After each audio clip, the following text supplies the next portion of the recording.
Hello बच्चों, कैसे हों?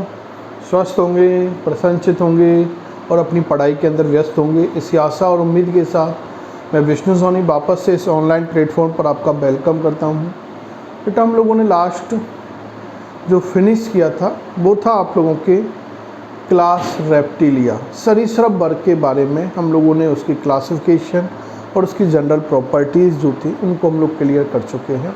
नेक्स्ट बेटा, हम लोग कॉर्डेटा संघ के अंदर यदि वर्टिब्रेटा की बात करें फाइलम, तो उस वर्टिब्रेटा सब फाइलम यदि हम लोग देखें तो उसके अंदर बेटा हम लोग अभी तक फिशीज़ क्लास को, एम्फीबियंस क्लास को और रेप्टिलिया क्लास को क्लियर कर चुके हैं।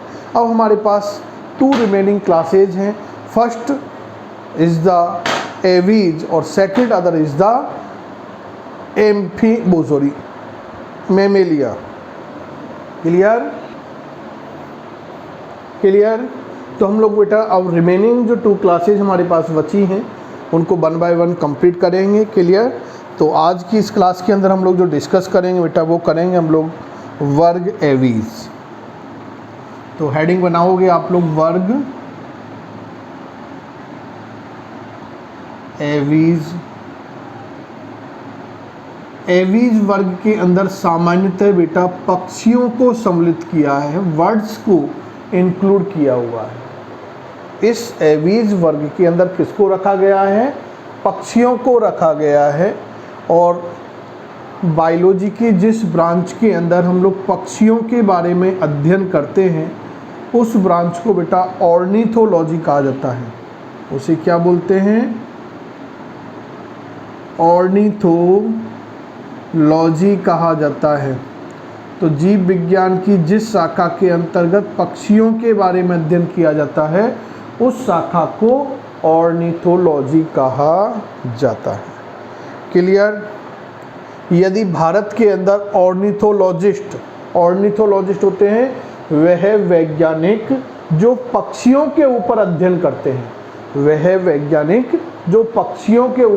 करते हैं, उन वैज्ञानिकों को ऑर्निथोलॉजिस्ट कहा जाता है। तो भारत के अंदर ऑर्निथोलॉजिस्ट के रूप में यदि कोई प्रथम वैज्ञानिक थे, कोई व्यक्ति थे, तो वो कौन थे? डॉक्टर सलीम अली। डॉक्टर सलीम अली। जैसे आप लोग भी बनोगे ना, है या नहीं उम्मीद बेटा?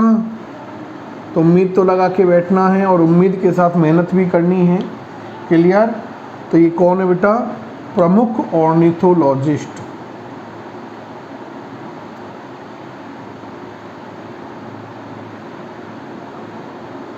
ऑर्निथोलॉजिस्ट। क्लियर। कोई डाउट्स? आगे चलें।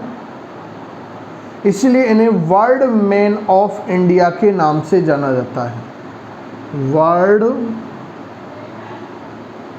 मैन ऑफ इंडिया, इन्हें क्या कहा जाता है?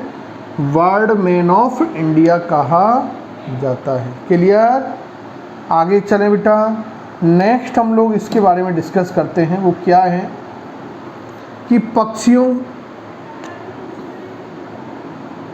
को परोयुक्त द्विपादी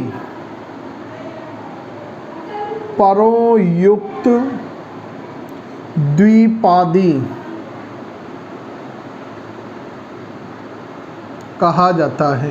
यानी इनमें पर पाए जाते हैं बेटा। उड़ने के लिए इनमें क्या होंगे? पर्स भी होते हैं और ये द्विपाद पैर भी इनके अंदर होते हैं, 2 लेग्स इनके अंदर पाए जाते हैं। क्लियर। यदि इन बात करें पक्षियों की तो पक्षी बेटा एक तो समतापी होंगे। कैसे होते हैं? समतापी। अभी तक हम लोग बात करके आ रहे थे असमतापी की, बाइक्लियोथर्मल। और ये बेटा कैसे होते हैं? होम्योथर्मिक या गर्म रुधिर वाले, वार्म ब्लडेड एनिमल्स होते हैं।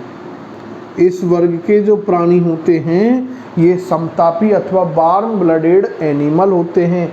इसका मतलब क्या है बेटा, समतापी का मीनिंग होता है कि बाहरी वातावरण के तापमान के अनुसार इनके शरीर का तापमान परिवर्तित नहीं होता है।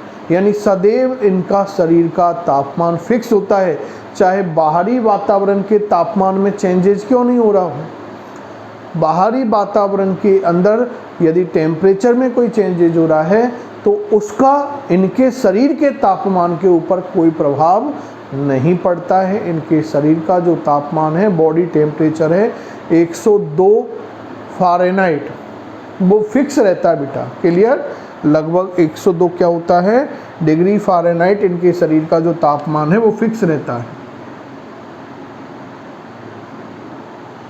आगे मैं बेटा बात करूं कि इनका जो शरीर है, बॉडी जो है ये नौका के समान होती है। कैसी होती है, नौकाकार होती है। और सिर, वक्ष, ग्रीवा और धड़, वो पूंछ वाले भाग के अंदर क्या होती है, विभेदित। सिर, ग्रीवा, धड़ और पूंछ भागों में क्या होती है, विभेदित होती है। गर्दन इनकी लंबी एवं लचीली होती है। एवीज वर्गीय प्राणियों की जो ग्रीवा वाला भाग है, गर्दन वाला भाग है, वो लंबा होता है बेटा और एक लचीला होता है। तभी तो देखते हैं लोग उनको फोल्ड कर लेता है, तो उसमें लचीलापन होता है। क्लियर। नेक्स्ट, सभी पक्षियों का विशेष लक्षण, सभी पक्षियों का एक विशेष लक्षण क्या है कि इनके संपूर्ण शरीर पर पर पाए जाते हैं, फेदर्स का आवरण पाया जाता है, परों का आवरण पाया जाता है। शरीर पर क्या होगा, परों का आवरण पाया जाता है, फेदर्स का शीथ पाया जाता है तथा इनमें से अधिकांश उड़ सकते हैं। एवीज वर्ग के अधिकांश सदस्यों में उड़ने की फ्लाइंग कैपेसिटी पाई जाती है। ये उड़ने वाले होते हैं, केवल कुछ सदस्य ऐसे होंगे जो नहीं उड़ पाते हैं। और ये जो फर है बेटा, ये सलकों का क्या है, रूपांतरण है, स्कल्स का मॉडिफिकेशन है। क्लियर। नेक्स्ट बात करें, इनके शरीर पर जो सल्क होते हैं, स्कल्स होते हैं, ये केवल पश्च जो पाद होते हैं उन पर ही पाए जाते हैं, केवल पश्च पादों पर ही, हिंड लिम्ब पर ही पाए जाते हैं। इनके अंदर बेटा जो दांत हैं, वो दांत जबड़ों में दांत क्या होते हैं, अनुपस्थित होते हैं। इनके जबड़ों में क्या नहीं पाए जाते, टीथ नहीं पाए जाते हैं। क्लियर। आगे चलें बेटा। नेक्स्ट, यदि हम लोग बेटा बात करें कि जबड़े हॉर्नी चोंच में रूपांतरित होते हैं, जो दंतविहीन होते हैं, इनके अंदर जो जबड़े हैं वो हॉर्नी चोंच में रूपांतरित होते हैं, हॉर्नी चोंच में रूपांतरित होते हैं, जो कैसे होते हैं, दांत रहित होते हैं, दंतविहीन या दांत रहित होते हैं। क्लियर। कोई प्रॉब्लम बेटा। तो एक जनरल कैरेक्टर्स हैं जो आपको माइंड में सेट करने बेटा, है ना, समझने की जो चीज़ होगी वो हम आप लोगों को एक्सप्लेन करते हुए चल रहे हैं। बाकी का सिंपल कंसेप्ट है, ऐसा कोई अभी तक हार्ड कंसेप्ट नहीं आया है जिसमें कोई प्रॉब्लम आए बेटा। क्लियर। नेक्स्ट, हम लोग इस एवीज वर्ग की प्रॉपर्टी डिस्कस करते हैं। वो प्रॉपर्टी है बेटा कि इस वर्ग के जो प्राणी होते हैं उनकी जो शरीर की त्वचा होती है, स्किन होती है, वो कैसी होती है बेटा, एक तो शुष्क होती है और बिना ग्रंथियों वाली होती हैं। यानी इनके द्वारा नम नहीं होगी त्वचा, इसीलिए शुष्क होती है, क्योंकि इनमें ग्रंथियों का अभाव होता है। इसलिए ग्रंथियों के द्वारा किसी भी, यदि ग्रंथियां होती तो किसी न किसी पदार्थ का स्त्रावन करते हैं। अब जब ग्लैंड्स ही एब्सेंट है तो ग्लैंड का एक मेन काम होता है सीक्रेशन करना, है ना, और मेन ग्लैंड के द्वारा सीक्रेटरी सबस्टेंस जो डिफरेंट टाइप की ग्लैंड है ना, वो उसकी बात हम लोग करते हैं। तो वैसे एंडोक्राइन ग्लैंड की बात करें तो वहाँ तो हार्मोन्स आ जाते हैं, लेकिन डिफरेंट ग्लैंड होती है, कोई ऑयल ग्लैंड, कोई म्यूसिलस ग्लैंड, तो डिफरेंट वो सबस्टेंसेज को क्या करती है बेटा, सीक्रेट करती है। तो त्वचा इनकी शुष्क होती है, बिना ग्रंथियों वाली होती है, लेकिन पुच्छ पर तेल ग्रंथियां पाई जाती है। लेकिन इनका जो टेल पार्ट होता है, पुच्छ के अंदर क्या पाई जाती हैं? तेल ग्रंथियां पाई जाती हैं। ऑल ग्लैंड्स प्रेजेंट होती हैं। क्लियर? चलें आगे बेटा। जिनका कार्य क्या है? परों को चिकना बनाना। परों को चिकना बनाना। बनाना यानी केला नहीं, है ना। चलो नेक्स्ट प्रॉपर्टी डिस्कस करें। आगे हम लोग बेटा बात कर रहे हैं कि अग्रपाद पंख में रूपांतरित, अग्रपाद है ये पंख में रूपांतरित हो जाते हैं जो उड़ने में सहायक हैं। अग्रपाद इसके जो होंगे ये किस में रूपांतरित होते हैं? पंखों में रूपांतरित, जो किस में सहायक होते बेटा? उड़ने में सहायक होते हैं। क्लियर? नेक्स्ट कंसेप्ट डिस्कस करें। नेक्स्ट कंसेप्ट हम लोग कह रहे हैं कि इनमें बाह्य कर्ण, इनमें क्या होते हैं बेटा? बाह्य कर्ण उपस्थित होते हैं। इस वर्ग के प्राणियों के अंदर एक्सटर्नल एयर प्रेजेंट होगा। क्लियर? लेकिन कर्ण पल्लव एयर पिन्नी अनुपस्थित होती है। मध्य कर्ण में कोलुमेला या स्टेपीज पाई जाती है। मध्य कर्ण में कोलुमेला या स्टेपीज पाई जाती हैं। क्लियर? नेक्स्ट बेटा बात करें, इनके अंदर जो पश्चपाद होते हैं ये वृक्ष की शाखाओं को पकड़ने में, चलने में, तैरने हेतु क्या होते हैं? अनुकूलित होते हैं। नेक्स्ट इनके अंदर यदि मैं बेटा बात करूं अंतः कंकाल, तो इस वर्ग के प्राणियों का जो एंडोस्कंटल है, अंतः कंकाल है, ये किसका बना होता है? अस्थियों का, बोन्स का बना होता है। जिनमें अस्थिल अंतः कंकाल पाया जाता है, अस्थियों का बना हुआ अंतः कंकाल होता है। इनकी लंबी अस्थियां कैसी होती है? खोखली होती है, जिनमें वायु से भरी गुहिकाएं होती हैं। क्लियर? और ऐसी अस्थियों को जिनके अंदर वायु से भरी गुहिकाएं होती हैं, ऐसी अस्थियों को न्यूमेटिक अस्थियां कहा जाता है। ये अस्थियां शरीर को हल्का बनाती है एवं उड़ने में सहायक होती है। क्लियर?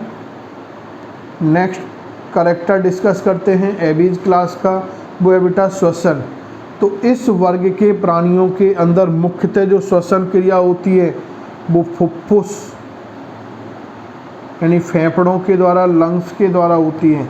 तो मुख्य श्वसनीय अंग इनके अंदर क्या होता है बेटा? लंग्स होता है।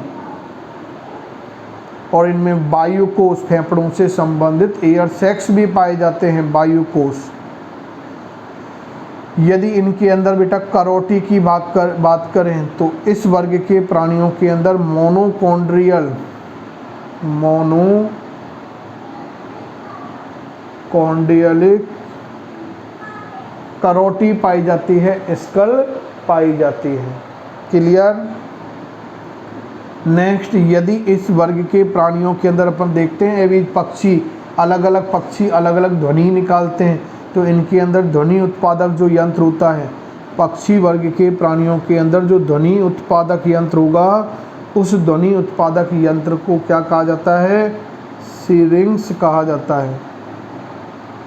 जैसे अपन के लैरिंग्स फेरिंग्स बोलते हैं ना अपन लोग, तो सिरिंग्स इनके अंदर ध्वनि उत्पादक यंत्र के रूप में पाया जाता है। अच्छा क्वेश्चन है। क्लियर? तो ध्वनि उत्पादक यंत्र, पक्षियों के अंदर ध्वनि उत्पादक यंत्र कौन सा होता है? सिरिक्स होता है। करोटी कैसी होती है? मोनोकॉन्ड्रियल। श्वसन किस प्रकार से करेंगे? ये फुफ्फुस या फेफड़ों के द्वारा। अंतः कंकाल कैसा होगा? अस्थियों का बना। मध्य कर्ण में क्या पाई जाती है? कोलुमेला या स्टेपीज। बाह्य कर्ण क्या होते हैं? उपस्थित। अग्रपाद पंखों में रूपांतरित होते हैं जो उड़ने में सहायक होते हैं। इस वर्ग के प्राणियों की त्वचा शुष्क और बिना ग्रंथियों वाली होती है, लेकिन पुच्छ भाग में कौन सी ग्रंथि पाई जाती है? तेल ग्रंथि पाई जाती है, जो क्या कार्य करती है? परों को चिकना बनाने में सहायक है। क्लियर? चले आगे बेटा, चलो आगे नेक्स्ट प्रॉपर्टी डिस्कस करते हैं इसकी।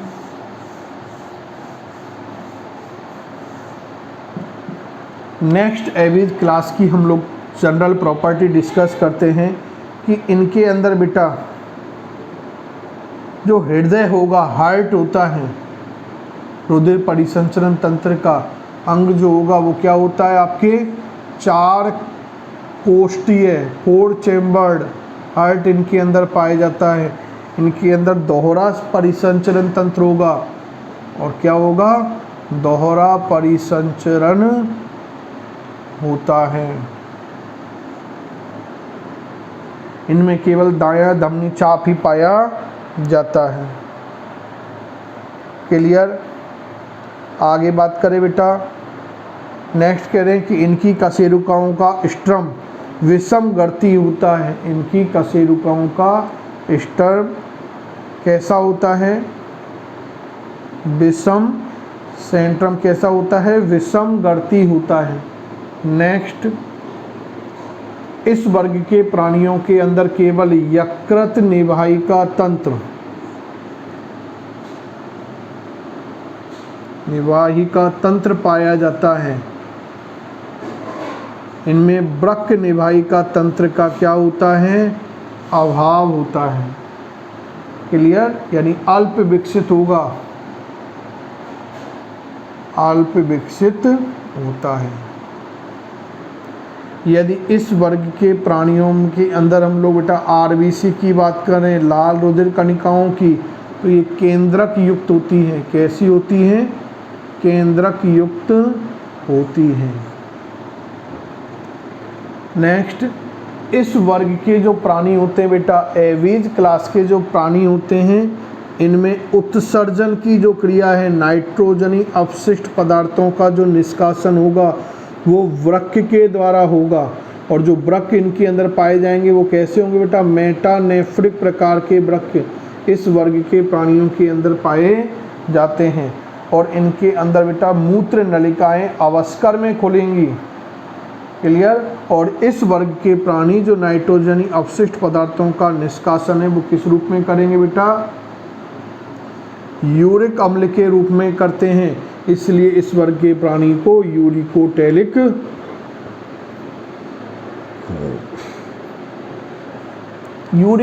कहा जाता है। क्लियर। नेक्स्ट हम लोग बात करें कि इस वर्ग के प्राणियों के अंदर जो कपाल तंत्रिकाएं होती हैं, क्रेनियल नर्व की जो संख्या होंगी, हम लोग लास्ट उसमें भी देख के आए हैं 12 जोड़ी पाई जाती है। केवल हमारे पास 2 वर्ग आए थे जिनमें 10 जोड़ी थी, बाकी के सब में बेटा क्या होगी, 12 जोड़ी। ऐसे सीधा सा याद रखना है। क्लियर, कि एम्फीबियंस और आपके पिसीज क्लास के मेंबर के अंदर 10 जोड़ी होती है, बाकी शेष वर्गों के अंदर 12 जोड़ी होती है, तो काम चल जाएगा। क्लियर। कौन कौन सी होती हैं वो आप लोग जो ब्रेन वाला पार्ट पढ़ते हो, मस्तिष्क तंत्रिका तंत्र बेटा पढ़ते हो मानव कार्की के अंदर, वहाँ पर डिस्कस करते हैं इसके बारे में। इनके अंदर जो मस्तिष्क होता है बेटा, ब्रेन होता है, वो बड़ा होता है, चिकना होता है, बड़ा और चिकना होता है। इनमें जो घ्राण अंग होते हैं ये क्या होते हैं, अल्प विकसित होते हैं। घ्राण अंग जो संवेदनाओं को ग्रहण करने वाले अंग होंगे वो कैसे होते हैं, अल्प विकसित होते हैं। इनमें जो नेत्र होते हैं, नेत्र कैसे होते हैं, बड़े आकार के नेत्र पाए जाते हैं। इनमें निमेषक पटल पाया जाता है। कौन सा पटल पाया जाएगा, निमेषक पटल पाया जाता है। क्लियर। आगे इनकी दृष्टि मोनोकोल्यूलर प्रकार की होती है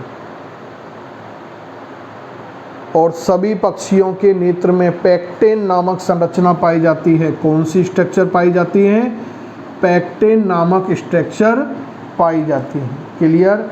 यदि मैं बेटा बात करूं इस एवीज वर्ग के मेंबरों की, तो एवीज वर्ग के जो मेंबर हैं जिसके अंदर पक्षियों को मुख्यतः रखा गया है, ये सामान्यतः बेटा इन एक लिंगी होते हैं। कैसे होते हैं, यूनिसेक्सुअल होते हैं, जो क्या प्रदर्शित करते हैं, लैंगिक द्विरूपता दर्शाते हैं। इनमें सेक्सुअली लैंगिक द्विरूपता पाई जातीय हैं, यानी जो नर और जो मादा है वो क्या है, अलग अलग होते हैं। क्लियर। अधिकांश पक्षियों में मूत्राशय और श्वसन क्या होगा, यूरिनरी ब्लैडर और पेनिस क्या होता है, अनुपस्थित होता है, एब्सेंट होता है। सामान्यतः एवीज वर्ग के जो प्राणी होते हैं वो अंडजरायुज होते हैं, एवी पेरस होते हैं, ओवी पेरस टाइप के होते हैं। ये पहले अंडे देंगे और अंडों से क्या होगा, नए यानी वयस्क जीव का परिवर्तन होता है। इनमें मादा मोनोडेल्फिक होती हैं, अर्थात मादा में सिर्फ बायां अंडाशय तथा बायां अंडवाहिनी ही कार्यशील होती हैं। निषेचन की बात करें तो इस वर्ग के प्राणियों के अंदर जो निषेचन होगा, क्योंकि ये बेटा स्थलीय हैं और स्थलियों में कैसा होता है, आंतरिक प्रकार का होता है। ये बात हम लोग अभी तक समझ चुके हैं, तो इस पॉइंट में तो कोई प्रॉब्लम डाउट आना ही नहीं चाहिए आपके पास। क्लियर। यदि भ्रूणीय परिवर्तन की बात करें तो इस वर्ग के प्राणियों के अंदर जो भ्रूणीय परिवर्तन होता है वो कैसा होता है, प्रत्यक्ष होता है, यानी लार्वा अवस्था इनके अंदर क्या होती है, अनुपस्थित होती है। सामान्यतः इस वर्ग के जो सदस्य है वो क्या बना के रहते हैं,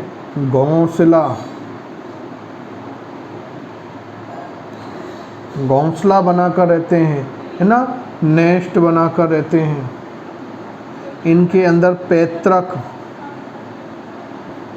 संरक्षण का गुण पाया जाता है। पैतृक संरक्षण होता है कि माता पिता अपने संतानों की ध्यान रखते हैं, जैसे अपन के पेरेंट्स रखते हैं ना, अपन के केयर करते नहीं करते, आपके पेरेंट्स आपकी केयर करते नहीं करते, बताओ। शायद कोई भी बच्चा ऐसा नहीं होगा जो नो बोलेगा, है ना, सबका आंसर यस ही आ रहा होगा। चाहे बाहर से आउटर आप लोग नो बोल रहे होंगे, लेकिन हार्ट के अंदर से तो आवाज़ आ रही होगी, आपके हृदय से एक मन जो हमारे अंदर अपन लोग बोलते हैं, जहाँ प्रेम होता है।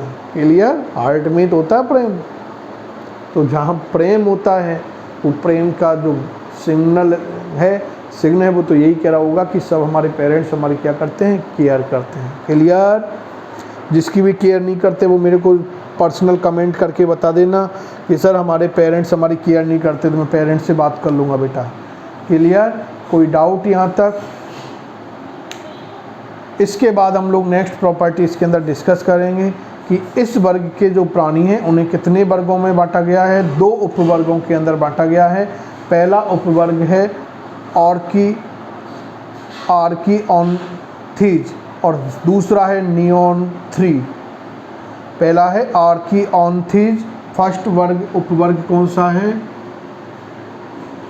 आर्किओन्थीज, और दूसरा उपवर्ग बेटा आप लोगों के कौन सा है, निओन्थीज।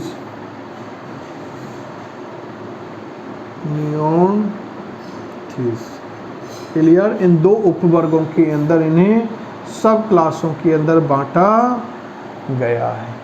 क्लियर। कोई डाउट यहाँ तक बेटा। चलें आगे अगले कंसेप्ट की ओर। तो हम लोग आर्किओन्थीज वर्ग की बात करते हैं। क्लियर। तो इस उपवर्ग में जुरेसिक काल के आदिम दंत युक्त विलुप्त पक्षी आते हैं।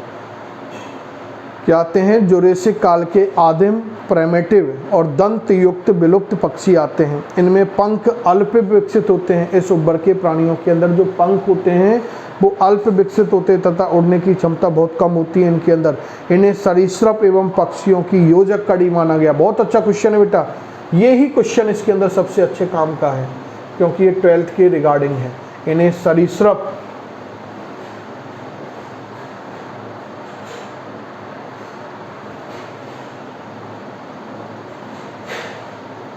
एवं स्तनी पक्षियों के मध्य का क्या कहा गया है, आर्किओन्थीज को योजक, सरीसृप एवं पक्षियों के मध्य की योजक कड़ी। क्लियर। यही बेटा सबसे इम्पोर्टेंट है इसके लिए, योजक कड़ी कहा गया है। क्लियर। आगे चलें। आगे नेक्स्ट हम लोग कह रहे हैं पुच्छ पर फेदर्स उपस्थित होते हैं, पर पाए जाते हैं, दोनों जबड़ों में दांत रहते हैं। इनमें अस्थियां नॉन न्यूमेटिक होती हैं, अभी हम पर लोग देखे थे न्यूमेटिक अस्थियां होती हैं इनके अंदर। और यदि इस वर्ग का एग्जाम्पल बात करें तो ऑर्कियोप्टेरिक्स ये क्रेटेशियस युग में विलुप्त हो गया था। क्लियर बेटा? तो ऑर्कियोप्टेरिक्स ऑर्कियोन्थिस उप क्लास का क्या है? सदस्य है। इसके बाद हम लोग नेक्स्ट सेकंड डिस्कस करते हैं उपवर्ग नियोन्थिस। क्लियर? उपवर्ग नियोन्थिस। इस उपवर्ग की विशेषताएं की बात करें तो अधिकांश जीवित है बेटा। इस उपवर्ग के अधिकांश सदस्य कैसे हैं? जीवित हैं एवं पश्च जुरेसिक काल के विलुप्त पक्षी आते हैं इसके अंदर। इस पक्षियों के अंदर जो जबड़े होते हैं वो दंतबीन होते हैं। ऑर्कियोन्थिस के अंदर तो दांत देखे थे, लेकिन इनमें जबड़े जो है दंतबीन होते हैं, चोंच में रूपांतरित होते हैं। अस्थियां इनके अंदर कैसी होती हैं? खोखली होती हैं। क्लियर? कुछ अपवादों को छोड़कर सभी पक्षियों में पंख विकसित होते हैं। उधर पंख नहीं होते थे जो उड़ने के लिए क्या है? सहायक है। इस उपवर्ग की बात करें तो इस उपवर्ग के को बेटा कितने गणों में बांटा गया है? 3 गणों के अंदर बांटा गया है।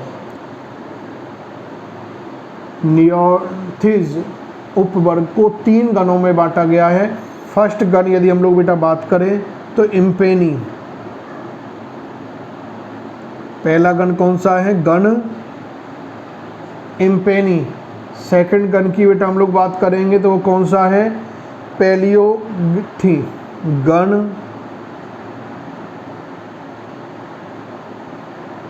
पैलियोग्नेथी। और तीसरे में गण की बेटा थर्ड गण की ऑर्डर की मैं बात करूं तो वह नियोग्थी गण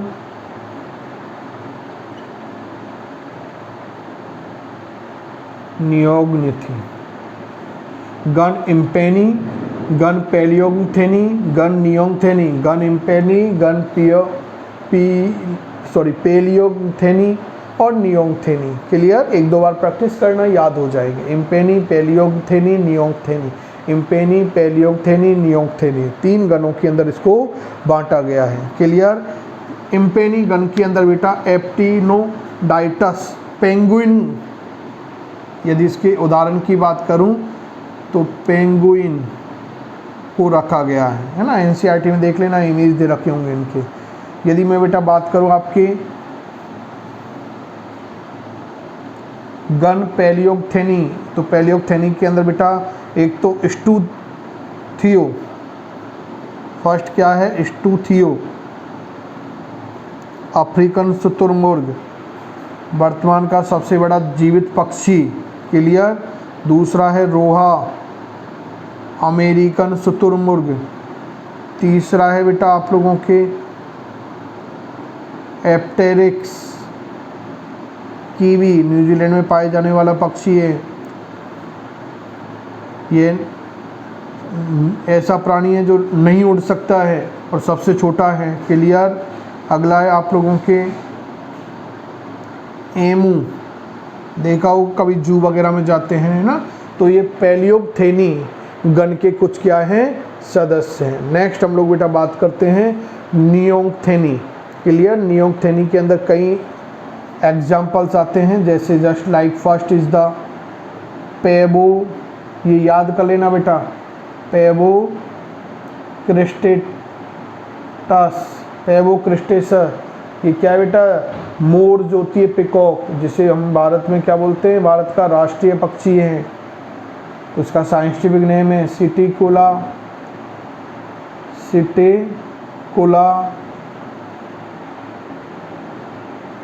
क्रेमेराई, भारतीय तोता है।